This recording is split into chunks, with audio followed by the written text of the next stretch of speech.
The Hadzabe tribe, a glimpse into the ancient way of life. Many people around the world today live in cities, build houses, and enjoy modern conveniences. But in a remote corner of East Africa, there exists a tribe that has preserved their way of life for thousands of years, the Hadzabe tribe. These people live like ancient humans. They don't farm. They don't raise livestock. They don't use phones. Instead, they live by hunting, gathering, and maintaining a direct relationship with nature. Where they live. The Hadzabe live near Lake Eyasi in northern Tanzania, close to the Serengeti Mountains. It's a hot, dry area with scattered trees, lots of wildlife, and an ideal environment for traditional hunting. Today, it's estimated there are about 1,200 Hadzabe people, fully committed to the original hunter-gatherer lifestyle. Daily life. Hadzabe men go out every morning to hunt using bows and arrows they've crafted by hand. They hunt wild pigs, antelope, birds, and sometimes monkeys. Hadzabe women gather wild fruits, roots, honey, and edible leaves. Their daily life is cooperative, built on shared responsibilities. They don't live in permanent houses. They stay in small huts made from tree branches or sleep under the trees when it's hot. Language and social structure.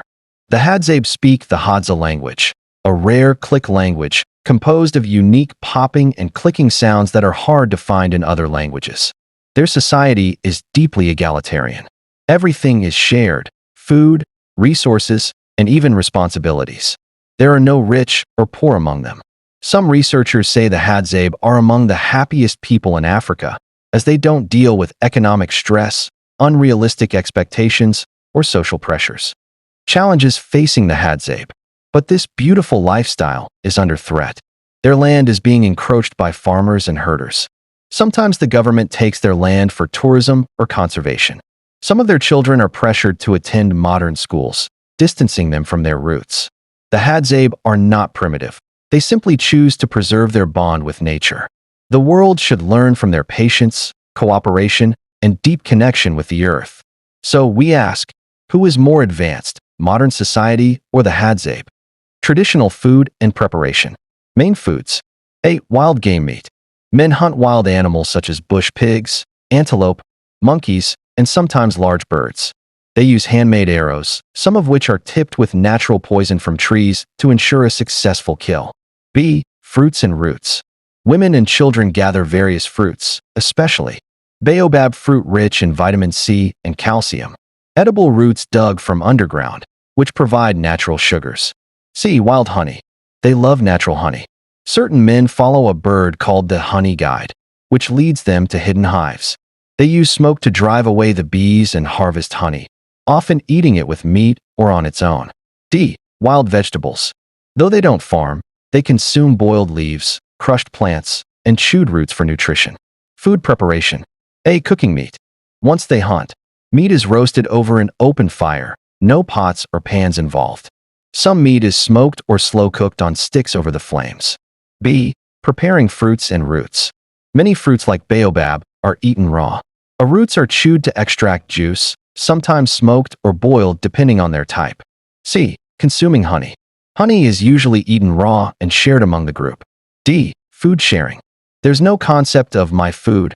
All food is shared among the group. Meals are communal, and sometimes people eat directly with their hands from the same source. E. What they use from trees.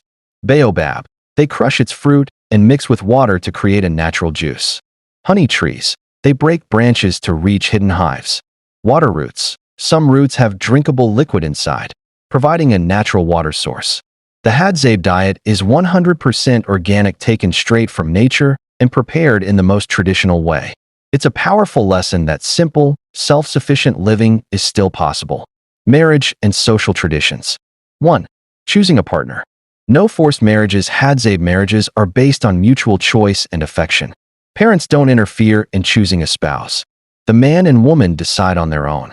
Courtship begins with casual interaction, shared duties, and growing emotional bonds. 2. How they marry. There are no big ceremonies or dowries. If two people agree, they simply start living together. They don't have permanent houses. The couple builds a small temporary hut and joins the larger group. 3. Marital life. Marriage is based on teamwork and mutual trust. Both partners contribute. Men usually hunt, but household duties are shared. Children are raised to learn survival skills and respect for tradition. 4. Divorce. Divorce is not shameful. If a couple can't get along, they can separate freely. Women are free to return to their family or remarry if they choose. 5. Inheritance and children. There is no concept of wealth inheritance. Everything is shared communally. Children are taught cooperation, humility, and the importance of respect. 6. Cultural influence and modern threats. Their marriage customs are threatened by modern influences and outside education. Hadzabe children who attend city schools often absorb different values and drift away from tribal customs.